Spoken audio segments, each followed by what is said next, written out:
સ્વામિનારાયણ હરે સત્સંગી જીવન પ્રકરણ 5 અધ્યાય 24 તારીખ આજે કઈ થઈ 13 ફેબ્રુઆરી 2024 આ અધ્યાયને વિશે સદવર્ગાદી રૂપ જે ધર્મો એનું રાજા કેવી રીતે પાલન કરે એ આપણે જોઈ રહ્યા છીએ. રાજાને પાસેના પરિચરો બહુ હોય છે અને તેઓ રાજાના કાનમાં કંઈ ને કંઈ જપ્યા જ કરતા હોય છે, એટલે ચારિયાપણું કર્યા જ કરે. આ બહુ સમજવા જેવું છે. દરેક લીડરે અને દરેક મોટા માણસે આનું ધ્યાન રાખવાનું, સાંભળવાનું બધાનું. સમજો, સુનને કી સબકી લેકિન કરને કા હોય જે તમારો અનુભવ, તમારો એક્સપિરિયન્સ કહેતો હોય અને તમને જે તમારું હિતકર લાગે, પ્રજાનું હિતકર લાગે. એટલે હંમેશા યાદ રાખવાનું, જે વ્યક્તિએ લીડરશિપમાં કે મેનેજમેન્ટમાં સફળ થવું હોય એને એની આંખ, કાન અને મગજ આ ત્રણને હંમેશા એકદમ એક્ટિવ રાખવાના. સાંભળવાનું બધાનું, કોઈને ના નહીં પાડવાની ને કોઈને રોકવાનો ટોકવાનો પણ નહીં. કેમ? જેમ જેમ તમે લોકોનું સાંભળતા જશો, જેમ જેમ તમે લોકોને જોતા જશો, તેમ તેમ તમારો લોકો પ્રત્યેનો જે અનુભવ જે છે, પર્સન ટુ પર્સન, પબ્લિક, લોક જે શબ્દ છે તે બહુવચનનો છે, સમજો. એટલે એ સમૂહ છે.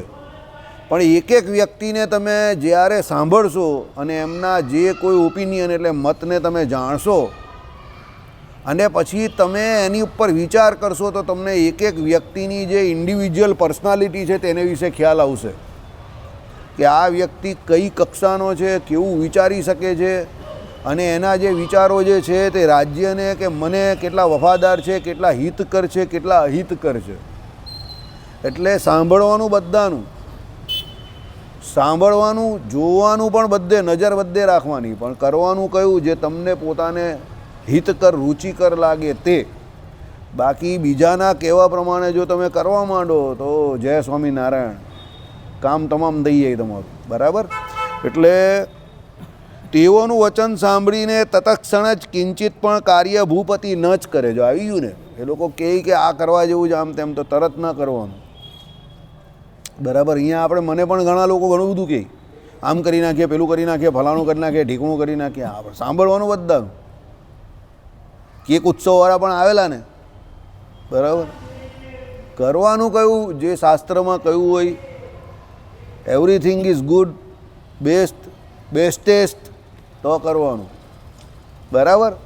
બાકી તમને એવું લાગે કે આમાં પૈસાનો બગાડ છે, ભગવાન રાજી થાય એવું નથી, શાસ્ત્રથી વિમુખ કેરેક્ટર આ કાર્ય કરી રહેલા છે અને શાસ્ત્રની વિરુદ્ધ કર્મ થઈ રહેલું છે, તો ત્યાં પછી આપણે આપણી સંમતિ આપવી નહીં, એમાં ભળવું નહીં, આગા પાછા થઈ જવું. બરાબર? ચાલો. એટલે કિંતુ તેનો સત્ય અસત્યનો વિચાર કરી નિશ્ચય કરી સમુચિત હોય તેને જ કરે. આવી ગયું ને, એમાં કઈ વસ્તુ સત્ય છે, કઈ અસત્ય છે, સચ્ચા ઓર જૂઠા. બરાબર? આ લોકના સમયની ફિલ્મ હતી. તો સાચો કોણ છે, ખોટો કોણ છે એ વિચાર કરવાનો. સદ અસદનો વિવેક હંમેશા વ્યક્તિને હોવો જોઈએ. એ ફક્ત શાસ્ત્ર દ્વારા, સત્પુરુષના સમાગમ દ્વારા થાય, તમારા અનુભવ દ્વારા થાય. એ પ્રમાણે વિચાર કરીને કાર્ય કરવું. મહારાજે કહ્યું ને, વ્યવહાર સંબંધી કાર્ય હંમેશા વિચારીને કરવું અને ધર્મ સંબંધી કાર્ય હંમેશા તત્કાળ કરવું. વિચાર્યા વિના એકદમ કાર્ય કરનારાને મહા અનર્થની પ્રાપ્તિ થતી પ્રસિદ્ધ છે. વિચાર્યા વગર તમે કોઈ કાર્ય કરો તો તમને પછી મહા અનર્થ થઈ જાય. બરાબર? લોકમાં બહુ જન પ્રિય ભાષણ પરાયણ સુલભ હોય છે. ઘણા લોકો દુનિયામાં બહુ પ્રિય ભાષણ કરે, મીઠું બોલે એકદમ. રાજાઓને તો વિશેષપણે તેવા પાપીજનો સુલભ હોય છે. રાજાઓ પાસે તેવા બધા જી હજુરી કરવાવાળા બહુ આવે, આલિયા માલિયા જમાલિયા. લોકમાં જે તે જનો શુદ્ધ હૃદયવાળા હોતા નથી. બધા શુદ્ધ હૃદયવાળા નહીં હોતા, બધા પોતપોતાનો ઉલ્લુ સીધો કરવા આવે છે. હવે સત્સંગમાં ને મંદિરમાં લોકો એવા આવે તો ભગવાન પાસે પોતાનો ઉલ્લુ સીધો કરવા. સમજો, બધાને ખબર છે કે ભગવાન પાસે ભગવાનને માંગવાના છે, અહીંયા આવીને પોતાના મોક્ષનું સૌથી મોટું કામ કરવાનું છે, તો પણ લોકો પોતાની પૂર્વજન્મની ને આ જન્મની વાસનાને કારણે એ કરી નહીં શકતા અને બીજું ન માંગવાનું ને ન કરવાનું જ બધું અહીંયા આવ્યા પછી પણ કરે છે. મંદિરે આવ્યા પછી, પુરુષોત્તમ નારાયણના સંગ કર્યા પછી દર્શન કર્યા પછી, સત્સંગ કર્યા પછી પણ પોતાનો સ્વભાવ છૂટતો નથી. બરાબર. એ કેવું કે હમણાં આપણે વાત કરીએ એ પ્રમાણે કે ઘણા જન્મોના એ જે સંસ્કારો જે છે, કુસંસ્કારો, એ આપણા જીવને વિશે જડાઈ ગયા છે. બરાબર. એટલે એ પેલું મહારાજે કહ્યું ને એ પ્રમાણે મોધ જેવું જાડું વસ્ત્ર છે, તો એને ધોવું હોય તો પહેલાં ગરમ પાણીમાં બાફવું પડે, અને પછી એને સાબુ દેવો પડે, અને પછી એને બરાબર ઘસવું પડે, અને એને ધોકાવારી કરો ત્યારે એનો મેલ નીકળે. એમ ઘણા આપણે જે કોઈ કુલક્ષણો કે સંસ્કારો જીવને વિશે વળગેલા છે એ તરત નહીં નીકળશે, ટાઈમ પકડશે, સમય આપવો પડે, એને વિચાર કરવો પડે. અને સૌથી મોટી ભગવાનની આજ્ઞામાં રહેવાય ક્યારે? જ્યારે ભગવાનની ઉપાસના. તમે જેટલા ભગવાનની ઉપાસના દ્રઢપણે કરો, ભજન ભક્તિ જેટલી કરો, એટલી જલ્દી, એટલી સહેજે સહેજે તમારાથી ભગવાનની આજ્ઞા પણ પડશે. એટલે કહેવાનું તાત્પર્ય એવું છે કે આપણે એક એવી ગાડી ચલાવી રહેલા છે કે જેનું સ્ટિયરિંગ ચારે બાજુ ફરે છે. બરાબર. પણ એ સ્ટિયરિંગ તમારા હાથમાં છે. તમારે એને કઈ બાજુ વધારે લઈ જવું છે તમારે જોવાનું છે, માયા બાજુ કે ભગવાન બાજુ, એમ. બાકી સ્ટિયરિંગ તમારા હાથમાં છે, તમે જ્યાં ધારો ત્યાં લઈ જઈ શકો. બરાબર. એટલે અહીંયા એ જ કહી છે કે ભાઈ લોકમાં જનો શુદ્ધ હૃદયવાળા હોતા નથી, કિંતુ પ્રચ્છન્ન પાપ કરે એવા હોય છે.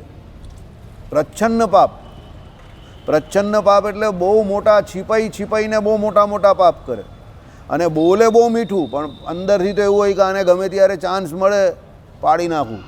અને રાજામાં તો બધું એવું જ હોય, બધા જી હજૂરી કરતા હોય, પણ રાજા બનવાનું કોને ન ગમે?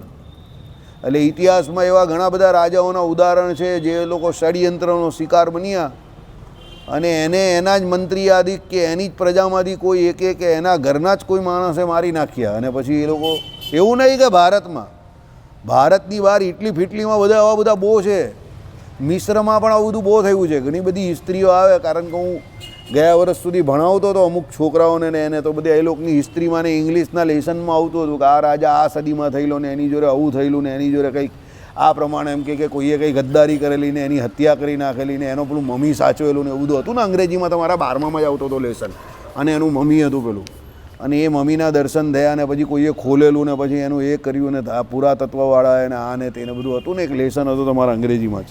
બરાબર. એટલે બધું ચાલ્યા કરે. હતો ને 12માં આવો લેસન. તું ભૂલી ગયો, બોલ, મને યાદ છે. ચાલો. શ્રવણ શ્રવણ સમયે અપ્રિય પણ પરિણામે હિતરૂપ વચનના વક્તાઓ રાજાને દુર્લભ છે. જો આવી ગયું ને, શ્રવણ સમયે એટલે જ્યારે સાંભળતા હોય ત્યારે અપ્રિય પણ, મહાત્મા વિદુર જેવા બોલે તો અપ્રિય લાગે, પણ પરિણામે હિતરૂપ વચન, પણ એ વચનો હિતરૂપ હોય. એટલે ધૃતરાષ્ટ્રને ન ગમતા હતા એના વચન, કારણ કે એના ભાષણ જે હતા કે એમના જે વચન હતા કોના? મહાત્મા વિદુરના, તે કેવા હતા? અપ્રિય લાગતા હતા. સત્ય હતા પણ અપ્રિય લાગતા હતા, કડવા લાગતા હતા. એટલા માટે ધૃતરાષ્ટ્રને એવું લાગતું હતું કે આ જે વિદુર જે મારો ભાઈ છે એ ધર્મની આખી પુસ્તક મારા ને મારા છોકરાઓની વિરુદ્ધમાં જ ઓકે છે. એને પાંડવોમાં બધો ધર્મ દેખાય જ ના, મારા છોકરાઓમાં ને મારામાં બધો અધર્મ જ દેખાય છે. એટલે એની ધર્મની આખી પુસ્તક અમારી વિરુદ્ધ જ ચાલે છે, એને આવું લાગતું હતું. બરાબર. તમે જ્યારે તમારી આગળ પાછળ ઉપર નીચે એક ગોળ, એક વર્તુળ બનાવી દેવું, સમજો, અને એ સંકીર્ણતાનું વર્તુળ એટલું ખતરનાક છે કે એ તમને કોઈ દિવસ એનાથી મુક્ત નહીં થવા દેતું. જ્યાં સુધી તમે એક મુક્ત મનથી વિચાર ન કરો, કે તમારી વિચારધારાને તમે મુક્ત ન કરો એક સંકીર્ણતામાંથી, ત્યાં સુધી તમને સત્ય જડવું બહુ કઠણ છે, બહુ અઘરું છે. સમજો. અને તમારે જો સત્યનો તપાસ કરવો હોય, કે તમારે જો સત્યને ઓળખવું હોય, તો પહેલાં યાદ રાખો, કડવું જે છે, અપ્રિય જે છે, તે સાંભળવા તૈયાર રહેવું. જે વ્યક્તિની જેટલી કેપેસિટી ટીકા કે અપ્રિય વચનો સાંભળવાની, એ વ્યક્તિ આગળ ચાલીને એટલો જ મોટો માણસ બને. યાદ રાખજો.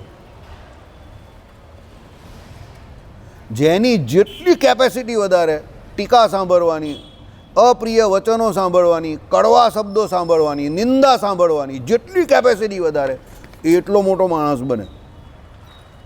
અને જે માણસની એ કેપેસિટી જેટલી ઓછી એટલો નાનો માણસ રહે. યાદ રાખજો. સિમ્પલ ઉદાહરણ આપું. આ ગલીઓમાં અને પેલા ફળિયાઓમાં તમે જોજો, પેલા કારીગરને એવા અભણ લોકો લડતા હોય ને, તમે એનું લડવાનું ખાલી કારણ પૂછજો. તમને ઘણી વખત એ કારણ સાંભળશો ને તો હસવું આવશે કે આ કારણથી લડાઈ ખરું, ઝઘડો થાય અને એ લોકો એકબીજાના કપડાં ફાડી નાખશે. એ બાબતમાં તો પથરા મારશે એકબીજાને, જાનવરની જેમ લડશે. કેમ? બંનેને એકબીજાનો હુસાતુસી અહંકાર છે પોતપોતાનો, અને એને કારણે બંને એકબીજા વિશે જે કંઈ અપ્રિય કે ખોટું બોલે છે, અપ્રિય છે પાછું ખોટું છે, સાચું નથી, અને ઘણી વખત સાચું પણ હોય, તે બંનેથી સંભળાતું નથી. એટલે પછી બંને વાણીથી એનો જવાબ નથી આપી શકતા, એટલે હાથાપાઈ પર ઉતરી જશે. સમજજો, આ સૃષ્ટિનો નિયમ છે. જે પ્રાણી પ્રશ્નનો જવાબ વચનથી ના આપી શકતો એ શું કરશે? હાથાપાઈ કરશે. અમારો અનુભવ છે એટલે તમને કહું છું. મારી જોડે આ બધા અનુભવ થયા છે એટલે હું હંમેશા કહું, તમારી પાસે મારા પ્રશ્નના જવાબ નથી એટલે તું મારામારી કરવા આવે છે. જેમ 1996-97માં અહીંયા કોઈક મારવા આવેલા ને અતુલભાઈને ને બધાને, એ પ્રમાણે. કેમ કે એ સમયે પ્રશ્નોના જવાબ એ લોકો પાસે હતા નહીં એટલે હાથાપાઈ કરવા આવતા હતા. હવે અત્યારે આ થર્ડ આઈને આ વિડીયો આવી ગયા અને આ લોકો વિડીયો પર કે આની ઉપર એ લોકોને બધા ખતરનાક પ્રશ્ન પૂછે છે. હવે એ લોકો ઝઘડો, એને કેવું કે બધા જોડે ઝઘડવા જાઓ, ભારતના જેટલા પણ જે છે એ બધા જોડે ઝઘડવા જાઓ કે મારામારી કરવા જાઓ. જવાય છે હવે એ લોકોથી? આ જ પ્રશ્ન હતા 20 વર્ષ પહેલાં અમારા. જે પ્રશ્ન એ લોકોને અત્યારે છે પબ્લિકના, આ જ પ્રશ્ન અમારા 20-25 વર્ષ પહેલાં હતા. તો અમારી જોડે એ લોકો હાથાપાઈ કરવા આવતા હતા અને એવું કહેતા હતા કે એ લોકો સાધુઓને નથી માનતા, એવું કહેતા હતા. સમજો, પ્રશ્ન કંઈ બદલાયા નથી, ખાલી વ્યક્તિ બદલાઈ ગયા છે. પણ હવે જે વ્યક્તિઓ છે એની જોડે એ લોકો હાથાપાઈ કરી શકે એવું નથી. સમજો, એટલે આવું છે. અમે હતા ત્યારે નાના હતા એટલે અમારો અવાજ એ લોકો બંધ કરવા ગયા હાથાપાઈ કરીને. કેમ? એ લોકો પાસે એ પ્રશ્નોના જવાબ ન હતા. એટલે સમજો, જાનવર મારામારી કેમ કરે? કારણ કે જાનવર પોતાની અભિવ્યક્તિ બોલીને જણાવી નહીં શકતો, એટલે જે મારામારી કરે છે. એટલે એક જાનવર બીજા જાનવર જોડે લડતું હોય, તમે ડિસ્કવરી ચેનલ કે એમાં જો, મારામારી, કાપાકાપી કરી નાખે, એકબીજાને કરદી ખાય, હા તે વધ કરી નાખે. જ્યાં સુધી મારે નહીં એકબીજાને, પહેલો બીજાને કાં બીજો પહેલાંને, ત્યાં સુધી એ લોકો શાંતિથી બેસે નહીં. તો એ માણસ પણ જો એવું કરે તો એનો મતલબ શું થયો કે પેલાના પ્રશ્નના જવાબ નથી એટલે તમે હાથાપાઈ કરો છો. સમજી ગયા? એટલે આપણે જ્યારે પણ બહુ ગુસ્સો આવે અને પ્રિય અપ્રિયનું કે સાર અસાનનો વિવેક ભૂલી જઈએ ત્યારે જ આપણે ગાળાગાળી કે મારામારી કરીએ. બરાબર? બસ આ જ આપણી કેપેસિટી છે. આ જેટલું સહન આપણાથી વધારે થાય, અને તમે આમ કરીને જેટલું સાંભળો, તમે જોઈ લો જૂના જેટલા પણ મોટા માણસના વિડીયોઝ કે ફિલ્મ કે નાટક, જે કોઈ મોટા થઈ ગયા તમે જોઈ લો એ લોકોના. એ લોકો જેટલું વધારે સહન કર્યા એટલા મોટા બન્યા અને એટલા મહાન બન્યા. બરાબર? મહાત્મા ગાંધી સુધીના બધા ઉદાહરણ જોઈ લો અને આ 1000 વર્ષના બધા ઉદાહરણ જોઈ લો. એ બધા એવા લિસનર હતા જોરદાર કે એમને વિશે લોકોએ બહુ બધી ટીકા ટિપ્પણી કરી, પણ એ લોકોએ સાંભળીએ જ રાખી. અરે ઘણા તો ત્યાં સુધી કે એ લોકોને ઝેર પાઈ દીધું સોક્રેટિસને એવાને, પણ તો પણ એના વિચારો જે છે તે આજે પણ લોકો વખાણે છે. સમજજો, એટલે કહેવાનું તાત્પર્ય એવું છે કે ભાઈ કડવા વેણ જે હોય, અપ્રિય વેણ જે હોય એ આપણે સહન કરવા પડે. એને કરીને તમે સત્ય તરફ પહોંચી શકો. કારણ કે સત્ય કોઈ દિવસ સુગર કોટેડ ટેબ્લેટમાં અપાતું નથી. સુગર કોટેડ ટેબ્લેટ આવે ને, પેલી કડવી ગોળીની ઉપર સુગર કોટિંગ આવે, બરાબર? એ તમે ખાઓ તો તમને બહુ કડવી ન લાગે. ક્વિનિનની ગોળીમાં એવું આવે, ક્વિનિન બહુ કડવી આવે, એટલે ઘણી બધી ગોળીઓમાં આવે તો આવે છે, બરાબર? પણ સત્ય જે છે એની ઉપર કોઈ સુગર કોટિંગ કરવામાં નથી આવતું. કેમ?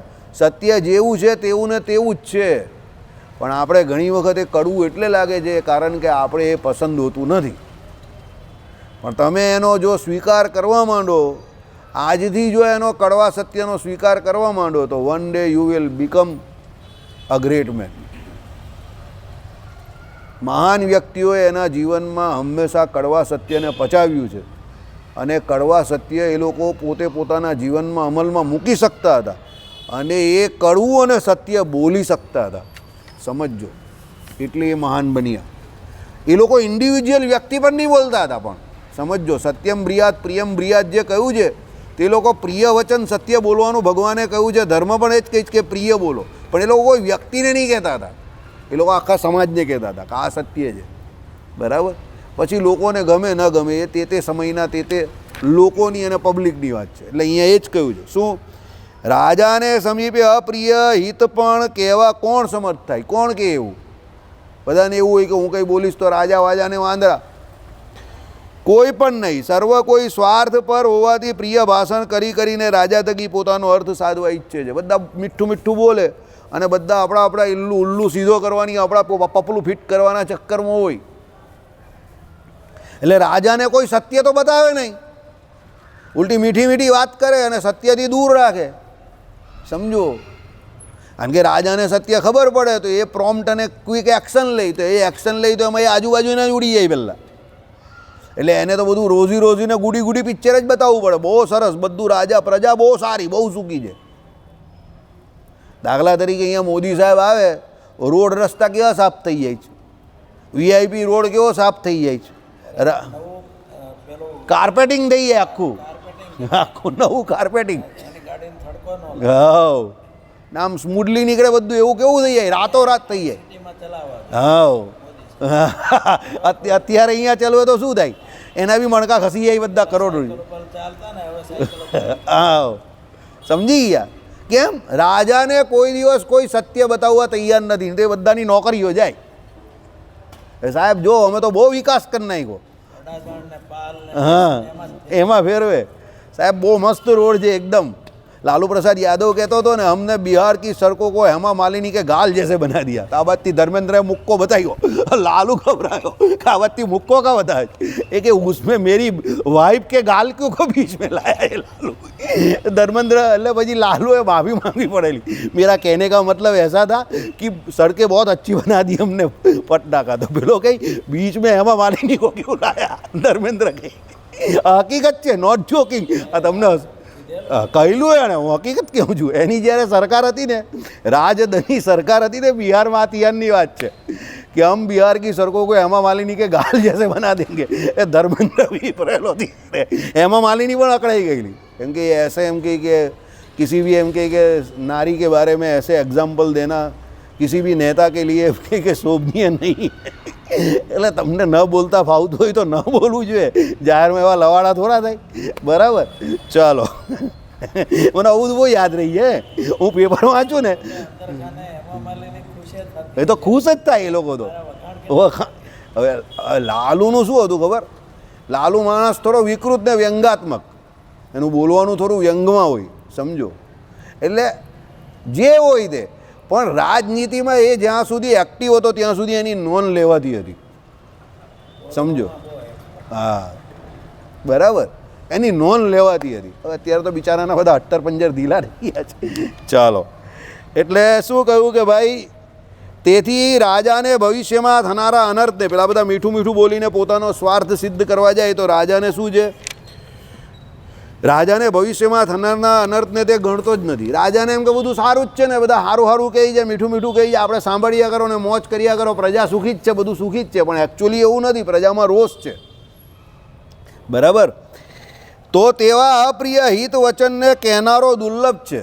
કે ભાઈ એવું અપ્રિય બોલનારો હોય અને હિત વચન બોલનારો એવા માણસ બહુ ઓછા હોય. એટલે જ્યારે પણ કોઈ આપણી ટીકા કરતું હોય ને સામેથી ખુલ્લા મોડે, તો એ માણસને હંમેશા ગંભીરતાથી લેવો. પાછળ તો પીઠ પાછળ તો ઘણા બોલતા હોય, પણ કોઈ ખુલ્લા મોડે ટીકા કરે ને તો એને હંમેશા ગ્રેસફુલી ગ્રહણ કરવી.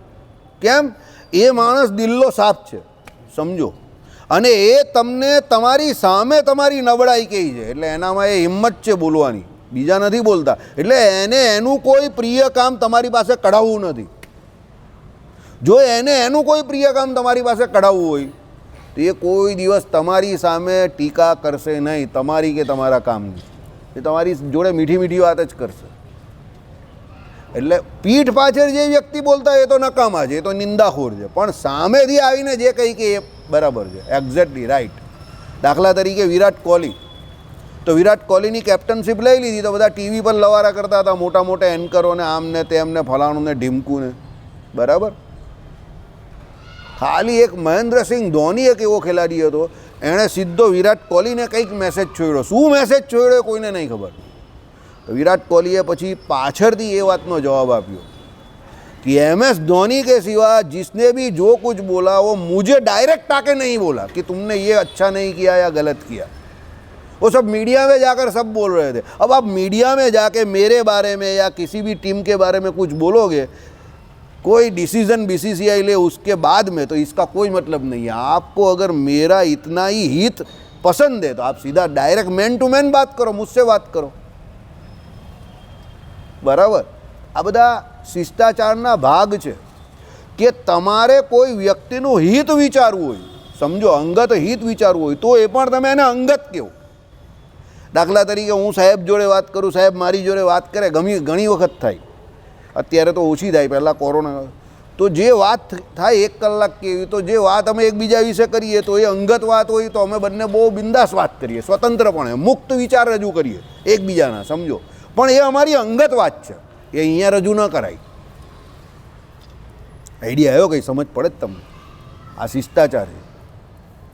અશોકભાઈ મારી જોડે કોઈ વાત કરે કે હું કરું, એ અંગત વાત છે, એ અહીંયા શેર ન થાય. કેમ? તમે જો એના હિતે જ છો તો એની જે કોઈ ગર્ભિત વાત છે અને તમે એનું હિત ઈચ્છો છો, એ તમારું હિત ઈચ્છે છે, તો આ એક પરસ્પરનો વિશ્વાસ જે છે એને તમે જાહેરમાં સંબોધીને તોડી ન શકો. જો તમે તોડી રહેલા છો તો તમે એ શિષ્ટાચારનો વિરોધ કરી રહેલા છો. તમને હજુ ભગવાને પૂરેપૂરી આપી નથી. આ બધા જીવવાના ઘણા બધા લક્ષણો છે, સમજજો. મનુષ્યત્વમ, શંકરાચાર્યજીએ જે કહ્યું ને કે મનુષ્ય જેવું જીવન જીવવું, એટલે મનુષ્ય થઈને મનુષ્ય જેવું જીવન જીવવું, એ સૌ પ્રથમ લક્ષણ છે ભારત વર્ષમાં મનુષ્ય જન્મ મેળવવાનું. જો મનુષ્યત્વમ તમારામાં ન આવ્યું, બેકાર છે. પછી તો આ બધા જાનવરો જેવું જીવે છે એવું જ આપણું જીવન છે, બરાબર. એટલે એ લાવવું બહુ જરૂરી છે. ચાલો, વક્તા કોઈ મહાપુરુષ કદાચ મળી આવે ખરો, પણ તેના વચનનો શ્રોતા તો દુર્લભ જ છે. સાંભળો, પાછું આ પણ છે, મહાત્મા વિદુર જેવા મહાપુરુષ તો થઈ ગયા અને એ સત્ય બોલતા હતા, પણ એના વચનને સાંભળે કોણ? ધૃતરાષ્ટ્ર સાંભળી શક્યા? ના સાંભળી શક્યા. પણ કોણ સાંભળતા હતા? પિતામહ ભીષ્મ. પિતામહ ભીષ્મ સાંભળતા હતા, કારણ કે એને ખબર હતી કે આ જે કંઈ બોલે છે તે હસ્તિનાપુરની વિરુદ્ધમાં નથી બોલતા. એમને ખબર હતી કે વિદુરની નીતિના બાણ ગમે એટલા કડવા હોય પણ એ હસ્તિનાપુરની વિરુદ્ધમાં કોઈ દિવસ ન હોઈ શકે. એમાં હસ્તિનાપુરનું તો સારું હિત જ હોય, એટલે એ એને સાંભળતા હતા. એટલે એમણે મહામંત્રી બનાવેલા. અને જ્યારે વિદુરજી છોડી ગયા ત્યારે ભીષ્મ પિતાએ કહી દીધું, કોને? ધૃતરાષ્ટ્રને, કે અબ तुम्हें और मेरी प्यारी हस्तिनापुर को उसके नाश से, सर्वनाश से कोई नहीं बचा सकता. धृतराष्ट्र ने કહ્યું, एक आदमी था तुम्हारी सभा में जो सत्य बोलता था, आज तूने उसको भी निकाल दिया. धृतराष्ट्र, अब तुम्हारे कुल को और ये मेरी प्यारी हस्तिनापुर को कोई नहीं बचा सकता. समझी ગયા? કેમ? એ વ્યક્તિ નીતિશાસ્ત્ર જાણતા હતા, એને ખબર હતી કે આ માણસ પ્રિય બોલે છે કે અપ્રિય બોલે છે, પણ હસ્તિનાપુરની વિરુદ્ધમાં નથી બોલતો. એટલે એવો વ્યક્તિ શ્રોતા પણ જોઈએ ને, ઓડિયન્સ. ઘણા બધા વક્તા હોય, એને કહેવું તો ઘણું બધું હોય અને ઘણું બધું એ કહેવા પણ ચાહતા હોય અને કહી પણ શકતા હોય, પણ સામે શ્રોતા જોઈ એ ઢીલા પડી જાય પછી કે આની સામે શું વાત કરવી. શ્રોતા પણ સામે એવા જોઈએ ને, એવા શ્રોતા એને દેખાય જોરદાર, ધારદાર, ભરાવદાર, તો એને પણ મજા આવે. તો એ ખુલ્લા મને એના મુક્તપણે વિચારો જણાવી શકે, બરાબર, કોઈ પણ બાબતમાં. પછી એને શ્રોતા એવા લાગે પક્ષવાળા હોય તો પછી થોડું એ થાય, સમજો, બરાબર. ભાજપવાળા આવેલા હોય તો પછી કોંગ્રેસનો કોઈ સારો નેતા હોય, તમે ગમે એટલો સારો નેતા હોય ને એના વખાણ થોડા કરી શકો, સામે ભાજપવાળા છે. કેમ? પક્ષીકરણ થઈ ગયું. પક્ષીકરણ થઈ ગયું પછી તમે એમાં બોલો તો પછી એનું પછી પ્રાણીકરણ થાય, અને પછી પ્રાણીકરણ થાય પછી શું થાય? ધમાધમીને ભમાભમી થાય, બરાબર. આજે જે સોશિયલ મીડિયા પર વિડીયો આવેલો જ ને, સ્વામિનારાયણના કોઈ સાધુએ કચ્છમાં કે કશે પાકિસ્તાનની જય બોલાવી, તો લોકોએ બહુ ટ્રોલ કરેલો છે એને, પાકિસ્તાનની જય બોલાવી એવું કંઈક છે. હા એવું કંઈક નામ છે.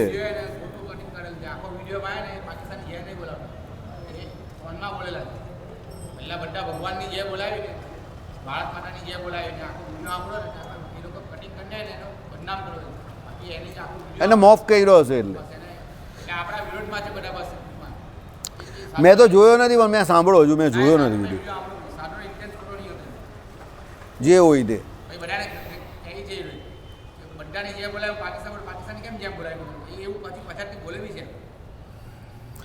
ચાલો. આ તો અપ્રિય બોલે છે એમ માનીને તેવા વક્તાને નિરંકુશપણે પ્રશાસન ચલાવનાર રાજા દેશ થકી કાઢી જ મૂકે. બરાબર ને? સોક્રેટિસને નહીં આપી દીધેલું ઝેર, કારણ કે એ તે સમયની જે સરકાર હતી એની વિરુદ્ધમાં બોલતા હતા. બરાબર? એટલે ત્યારે ડિસિઝન શું બન્યું કે ભાઈ તમે એમ કહી કે પ્રજાને સરકારની વિરુદ્ધમાં ભડકાવો છો, એટલે mister Socrates you are sentence to die. બરાબર? એમ કરીને પેલા જજે શું કર્યું, પેન તોડી નાખી અને પછી એને ઝેરનો પ્યાલો આપ્યો પીવા માટે. બરાબર? કેમ? એ સરકારની વિરુદ્ધમાં બોલતા હતા, સત્ય બોલતા હતા. એટલે અહીંયા શું કહ્યું, કાઢી મૂકે. માટે તેવા અપ્રિય હિત વચનનો શ્રોતા તો લોકમાં દુર્લભ જ છે. સાચું અને અપ્રિય સાંભળવાવાળો શ્રોતા એવો અઘરો છે.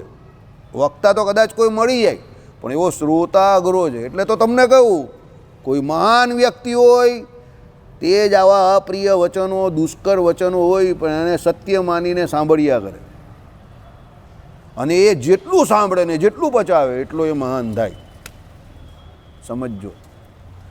શ્રી કૃષ્ણ ભગવાન હતા, શિશુપાળ હતો. શિશુપાળે ભગવાનને કેટલી ગાળો આપી?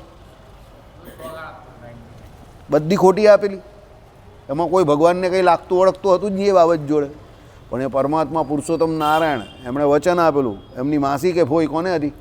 ફોઈને વચન આપેલું. એટલે પછી ભગવાન કહે કે ઓકે જવા દે, જવા દે, જવા દે, જવા દેતા હતા. બરાબર? એ તો અપ્રિયને ખોટું બોલતો હતો, સાવ ખોટું બોલતો હતો, તો પણ જવા દે. ભગવાનને કીધું, ભગવાન જવા જ દેતા હતા. કેમ? કારણ કે એ ભગવાન છે. એટલે કહેવાનું તાત્પર્ય એવું છે, અપ્રિય વચનને હંમેશા પચાવતા શીખો.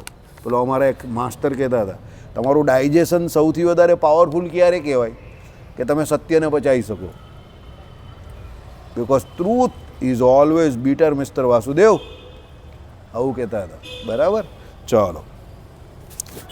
સુલભા પુરુષા રાજન સતતમ પ્રિયવાદિન પ્રિયસ્ય ચ પથ્યસ્ય વક્તા શ્રોતા ચ દુર્લભ એમ વિદુરે કહ્યું છે. આવી ગયું ને? વિદુરજીનું જ નામ આવે આમાં. મહાત્મા વિદુર. શું કહ્યું? પ્રિય બોલનારા, પોતાનો ઉલ્લુ સીધો કરવા માટે, સ્વાર્થ માટે, સિદ્ધ કરવા માટે, સ્વાર્થને પ્રિય વચન બોલનારા તો આ જગતમાં ઘણા બધા મળી જાય.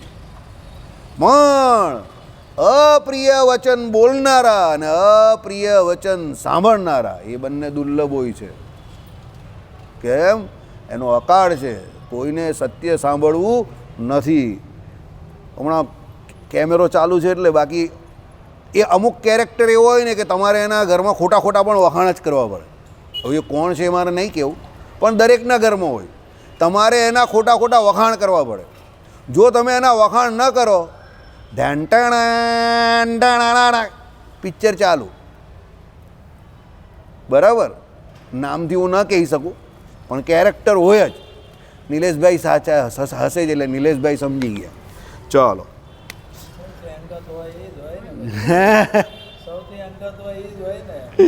ચાલો ચાલો. લોકોની વાત નહીં કરી મેં અહીંયા. મેં સમાજની વાત પણ નહીં કરી. મેં એકદમ નજીકની વાત કરેલી છે. જે ગ્રહસ્થ જે છે હા, એટલે કિતને દૂર કિતને પાસ એવી સ્ટોરી થઈ ગઈ છે. ચાલો કંઈ આગળ જઈએ.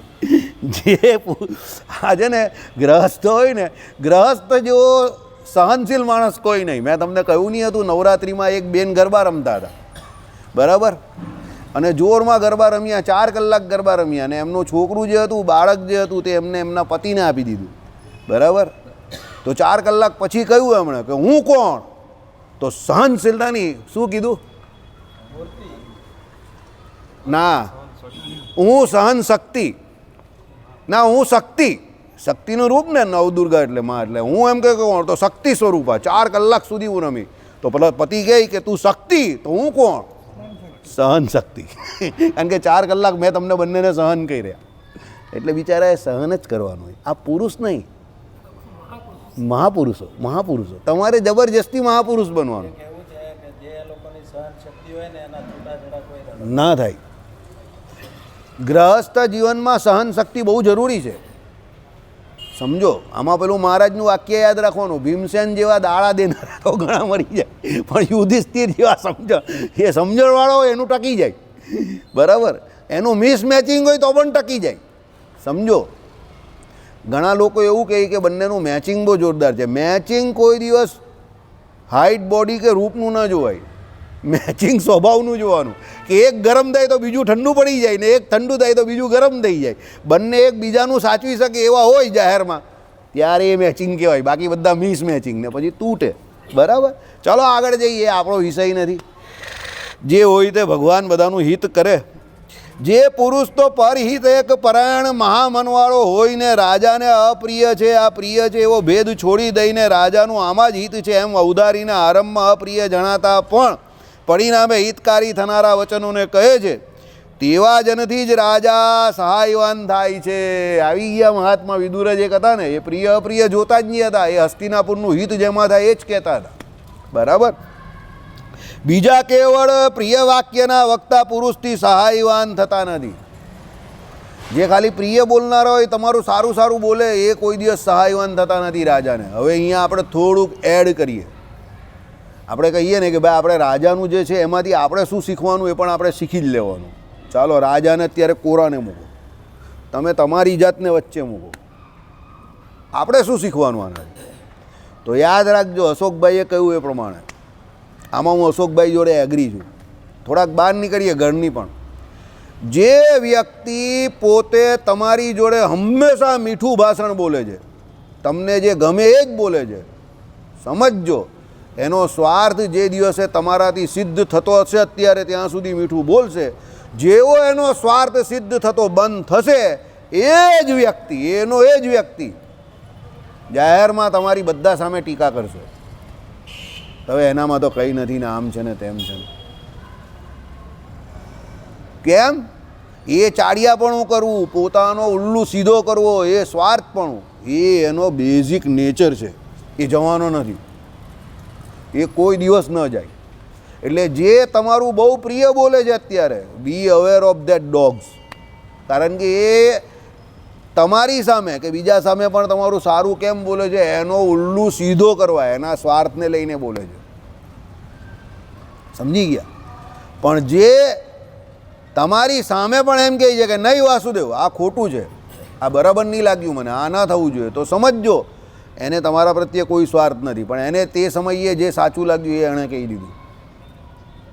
મે બી બની શકે એવું કે એ ત્યારે એને સાચું લાગ્યું એ બોલ્યો, અને તમને કદાચ એ સત્ય ન લાગે, એ પણ બને, અને એ સત્ય હોય પણ નહીં, પણ એને એ સમય પર લાગ્યું ને એણે બોલ્યું ને, તો એવા વ્યક્તિને રોકવો ન જોઈએ, એને મુક્ત મને બોલતા રહેવા દેવો જોઈએ. આ સભામાં એવું ઘણી વખત થાય છે. ઘણા લોકો બોલે છે તે ઇરિલેટેડ બોલે છે, ઇરિલેવન્ટ બોલે છે. ચાલો, મોર પ્રિસાઇઝ વર્ડ ઇઝ ઇરિલેવન્ટ. પણ તો પણ આપણે એને બોલવા કેમ દઈએ છીએ મુક્ત મનથી? આપણે એ ખબર છે કે એનો પ્રયત્ન એવો છે કે જે કોઈ મુદ્દાને લગતો જે કોઈ વિષય હોય એમાં એ પોતાના વિચારો સત્ય જાણીને રજૂ કરે. સભાને એ લોકો ઉલટી દિશામાં નહીં લઈ જતા, પણ એ પોતાનો વિચાર જણાવવા જાય છે. મે બી એવું બને કે એનો વિચાર ત્યારે મિસમેચ થતો હોય, પણ આપણે સત્ય જાણીને એને બોલવા દઈએ છીએ કે એના મનમાં પાપ નથી. પણ જે દિવસ આપણે એવું ખબર પડે કે આના મનમાં ખોટ છે, તે દિવસે એને ત્યાં જ અટકાવી દેવો પડે. બરાબર? આ બધી ટેકનિક છે, રીત છે. જીવન એવું છે કે અંત સમય સુધી કંઈ ને કંઈ શીખવાનું છે. રાજાના ધર્મ એટલે આપણે એવું નહીં રાજાના છે આપણે શું કામના, આપણે બહુ કામના છે. આપણે આપણા લેવલ પર આપણા ઘરના રાજા જ છે બધા. સમજો, સ્મોલ ફેમિલી, ટાઇની ફેમિલીમાં આપણે એના રાજા જ છે. અને આપણે શાંતિથી જીવવા માટે થોડું ઘણું આ શીખવું પડે. બરાબર, ચાલો આગળ જઈએ. હે દ્વિજેન્દ્ર, જેવો વસ્તુતઃ અહિત હોય પણ આને આ પ્રિય છે એમ જ નિશ્ચય કરીને તેવા અહિત પ્રિયને કહે તે ભલે પોતાનો સંબંધી હોય તો પણ તેનું વચન મતિમાન રાજા ન જ સાંભળે. શું કહ્યું? જે તો વસ્તુતઃ અહિત હોય, સમજો, અહિત એટલે ખોટું, હિત કરનારું નહીં, તો અહિત, પણ આને આ પ્રિય છે એમ જ નિશ્ચય કરીને તેવા અહિત પ્રિયને કહે તે ભલે પોતાનો સંબંધી હોય પણ તેનું વચન મતિમાન રાજા ન સાંભળે. ચાપલુસ માણસ હોય ને, બરાબર, હવે કોઈ કંઈ પ્લાન લઈને આવેલો હોય અને પેલો ચાપલુસ હોય ને તો એ પ્લાનમાં મજા નહીં હોય ને રાજા એમાં ઊંધો પડી જાય એવો હોય તો પણ પેલો શું કહે? હવે એમાં રાજાનું અહિત છે પણ પેલો ચાપલુસ શું કહેશે ખબર? બહુ સારું, બહુ સારું, બહુ બઢિયા, કરો કરો. તમે જોજો અમુક નોન ગુજરાતી લોકો ખાસ એવા હોય, એ લોકોનો ઉલ્લુ સીધો કરવા તમારી પાસે આવેલા હોય ને કોઈ એની સામે કોઈ ત્રીજો ચોથો વ્યક્તિ કંઈ લઈને આવે ને, બહુ બઢિયા, કર લો. હવે એકચ્યુઅલી શું છે, એ એવું કેમ બોલે છે? એનું કામ કરાવવા માટે બહુ બઢિયા કહી જાય. એને તમારા નફા નુકસાન જોડે કોઈ લેવા દેવા નથી. પણ એ એટલે બોલે છે કે એ બોલે ને આપણે પ્રિય લાગે તો એનું કામ આપણે કરી નાખીએ ને એટલે એ કહીએ આપણે કે બહુ બઢિયા, કર લો. એટલે એ આપણે મૂર્ખ સમજે છે. યાદ રાખજો, મૂર્ખ માણસને હંમેશા એના વખાણ બહુ ગમતા હોય. શાસ્ત્રમાં, નીતિશાસ્ત્રોમાં લખાણ છે કે મૂર્ખને રાજી કરવું હોય તો એને પ્રિય વચન બોલીને રાજી કરાય. કારણ કે મૂર્ખ માણસને પોતાનું હિત અહિત ખબર જ નથી, એટલે જે મૂર્ખ છે એટલે એને કેવી રીતે સાધવો? પ્રિય વચન બોલલે સાધવો. અરે બહુ ફાઇન, બહુ 58, તમે એટલે તમારા જેવો તો કોઈ માણસ નહીં. એટલે મૂર્ખ માણસને કેવી રીતે જીતી શકાય? પ્રિય વચન બોલીને જીતી શકાય. હોશિયાર માણસ હોય ને એને જીતવો અઘરો છે, કારણ કે એને તમારું તાત્પર્ય તરત ખબર પડી જાય છે. તો આમાં આવેલું શાસ્ત્રમાં એ પ્રમાણે હોશિયાર માણસને તમારે વશ કરવો હોય તો તમે સત્યથી કરી શકો, તથ્યથી કરી શકો. એને લોજિક જ ગમે છે, તથ્ય જ ગમે છે, તો એને તમારે તથ્ય સમજાવવું પડે. પણ એ તથ્ય કે લોજિક સમજાવવા માટે પહેલાં you should B logical or you should have sum logic.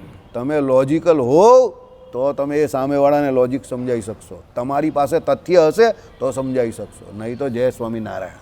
બરાબર, ચલો. ઇતિ શ્રી સત્સંગી જીવને પંચમ પ્રકરણે ધર્મ ઉપદેશે રાજધર્મે શું સદ વર્ગાદી નિરૂપણ નામા 24 અધ્યાય એટલે 24મો અધ્યાય પૂરો થયો. હવે અધ્યાય 25મો. આ અધ્યાયમાં ભગવાને મંત્રી આદિકનું નિરૂપણ કર્યું છે. બરાબર, મંત્રી આદિકનું નિરૂપણ તો કરવાનું ને, કારણ કે એના દ્વારા રાજાનું રાજ ચાલે છે. શ્રી નારાયણ મુનિ કહે છે હવે રાજાઓ કેવો મંત્રી કરવો તેનું લક્ષણ કહે છે. ભાઈ મંત્રી કેવો કરવો? તો જે વર્ણથી અને કુળથી ઉત્તમ હોય તથા રૂપથી પણ, એટલે જાતિ કુળથી જેમ એમ આકૃતિથી પણ ઉત્તમ હોય. એટલે આકૃતિથી ઉત્તમનો અર્થ એવો લેવો કે સર્વ અંગે સંપૂર્ણ હોય, બરાબર હોય. બરાબર, ભગવાનની સ્તુતિમાં આવે છે ને, સર્વાંગ હરિસંપૂર્ણમ સુલલિતમ કંઠે ચ મુક્તાવલ ગોપાસ્થ કસ્તુર તિલકમ લલાટ પતલેષુ વક્ષસ્થલ કૌસ્તુભમ. બરાબર, કેવું જોરદાર છે પદ. અરે યુટ્યુબ પર મારજો, પંડિત જસરાજ જે ગાય બાપુ. સવારે તમે જસરાજનું જા, તમે સવારે વગાડો, આ એક બાજુ પૂજા કરો ને આ બાજુ વગાડો ભગવાનની પૂજા કરતા ઠાકોરજીને. કસ્તુર કરીને જસરાજજી જે ગાય એટલે ભારત રત્ન. ખુશ થઈ જાવ તમે. ભગવાનની સ્તુતિ એટલે તિલકમ. બરાબર, લલાટ પતલે, પટલે નહીં, લલાટ પતલે. આ પટલ છે, પટલે. આખું ભગવાને પટલે છે. આ પટલે શું? વક્ષસ્થલે કૌસ્તુભ, વક્ષસ્થળ પર કૌસ્તુભની માળા, ભગવાનની ઓળખાણ. બરાબર, જોરદાર, મજા આવી જાય. એટલે સર્વાંગે હરિસંપૂર્ણમ, ભગવાન કેવા છે? સર્વાંગે સંપૂર્ણ. અને પરમાત્માનું સૌંદર્ય અને લાવણ્ય નામનો જે ગુણ છે એમાં આ જ કહ્યું છે કે સૌંદર્યનો અર્થ શું? તો જે અંગ જ્યાં આવવું જોઈએ ત્યાં સુવ્યવસ્થિત રીતે, જરા પણ નાનું નહીં, જરા પણ મોટું નહીં, એવી રીતે બિરાજમાન છે. એટલે એને સૌંદર્ય સારી, સૌંદર્યાતિશય, સૌંદર્ય અતિશય એમ કરીને સૌંદર્યાતિશય એમ પરમાત્માને કહ્યા છે. લાવણ્ય તારા કાગે આપણા મુકુંદાસ નથી આવ્યા, તારા મુખની લાવણતા મીઠી. લે બહુ જીવવાના, બહુ જીવવાના. જો એમની જેમ કીર્તન જ ગાયું ને આવી ગયા, બહુ જીવવાના ભાઈ, 100 વર્ષ જીવવાના. તારા મુખની લાવણતા મુકુંદાસ તમારું પદ કયું? તારા મુખની લાવણતા મીઠી. ગાવું જ ને. કોણ ગાતો હતું પહેલા?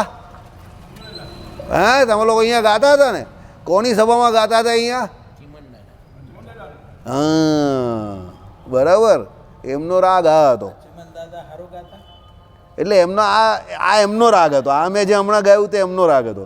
તારા મુખની લાવણતા મીઠી મોહન વન માળી રે. બરાબર ને? આ રાગ હતો ને? આ એમનો રાગ હતો. મારો રાગ એ નથી, મારો રાગ બીજો છે. હું આવી રીતે ગાઉં, તારા મુખની લાવણતા મીઠી રે મોહન વન માળી, એવી ત્રિભુવન માનવ ડીઠી રે મૂર્તિ મરમાળી. બરાબર? એટલે બધાનું અલગ અલગ હોય. મને આ રાગ વધારે ગમે છે. ચાલો ઓકે. એટલે શું છે? રૂપથી પણ સારો હોવો જોઈએ. કેમ? મંત્રી તમારો સારો દેખાતો હોય અને કોઈ જગ્યા પર કોઈ ચર્ચા વિચારણા કરવા જાય તો એની જે આભા હોય એને જોઈને સામેવાળાને થાય કે ભાઈ કંઈ 6-6.5 ફૂટનો માણસ છે. બરાબર? જોરદાર માણસ છે, પર્સનાલિટી છે, ઉત્તમ કુળનો હોવો જોઈએ. પાછો બ્રાહ્મણ હોય જોરદાર, ચાણક્ય જેવા બોલવાવાળા, પાવરફુલ એકદમ. બરાબર? વણ નથી, કુળથી ઉત્તમ ભાઈ. વફાદારી હોય એમના કુળમાં, કુળ પરંપરાથી રાજાની સેવા કરનારા એવા બહુ મોટા મોટા મંત્રીઓ હોય, ઉત્તમ હોય. સ્નિગ્ધ ગંભીર સ્વરવાળો હોય. એનો અવાજ કેવો? સ્નિગ્ધ. સ્નિગ્ધ એટલે કેવો? વચ્ચે ગાય તો પેલી જૂની 90ની કેસેટ જેવું નહીં. આ લોકોના સમયમાં 90ની સમયમાં પેલી કેસેટ આવતી હતી, ગાય એટલે તારા એમ કરીને અટકી જાય વચ્ચે. પછી મુખની લાવણતા એમ કરીને ધીરે ધીરે ઘસડાતી ઘસડાતી કેસેટ ચાલે. એ સ્નિગ્ધ વોઇસ ન કહેવાય. સ્નિગ્ધ વોઇસ એટલે બચ્ચન સાहब જો, नमस्कार भाइयों और बहनों, मैं अमिताभ बच्चन आप सबका कौन बनेगा करोड़पति में स्वागत कर रहा हूँ, वेलकम. એકદમ સ્નિગ્ધ વોઇસ. 80 વર્ષની ઉંમરે પણ આમ બચ્ચન સાહેબ બોલે એટલે માણસ ઊભો રહી જાય. નમસ્કાર. તમારે સાંભળવો પડે ને. You should be એટેન્ટિવ.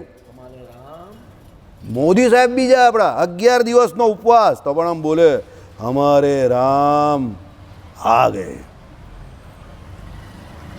राम आ गए, हमारी ही कोई तपश्चर्या में कमी रह गई जिनकी वजह से सदियों का इंतज़ार हो गया, वरना राम तो हमेशा तैयार ही थे. मैं फिर से कहता हूँ, राम आ गए. તમારે સાંભળવું પડે ને. You should. આટલા બધા મોટા મોટા સાધુ સંતો ઊભા રહેલા તો પણ તમારે સાંભળવો પડે કે ના એ બોલે છે રે. સ્નિગ્ધ વોઇસ. 11 દિવસ ભૂખ્યા રહીને પણ આમ વોઇસમાં કોઈ કચાશ કે આમ એવું ઉપર નીચે નહીં, આમ જોરદાર મોડ્યુલેટ કરીને બોલે પાછા. અને હાથમાં કોઈ સ્ક્રિપ્ટ પણ ન મળે. રામ આવે બોલે એટલે તમને એકચ્યુઅલી લાગે કે રામ આવી ગયા. બરાબર? એવો પ્રભાવ હોવો જોઈએ. એવા વ્યક્તિને તમે કોઈ જગ્યા પર વાતચીત કરવા કે વાટાઘાટ કરવા મોકલો તો પેલો કે એ કોણ હતો તરત પૂછશે. તો એ રાજાનો મંત્રી હતો એમ કહેવાય. ચાલો. શ્રીપતિમ શ્રીધરમ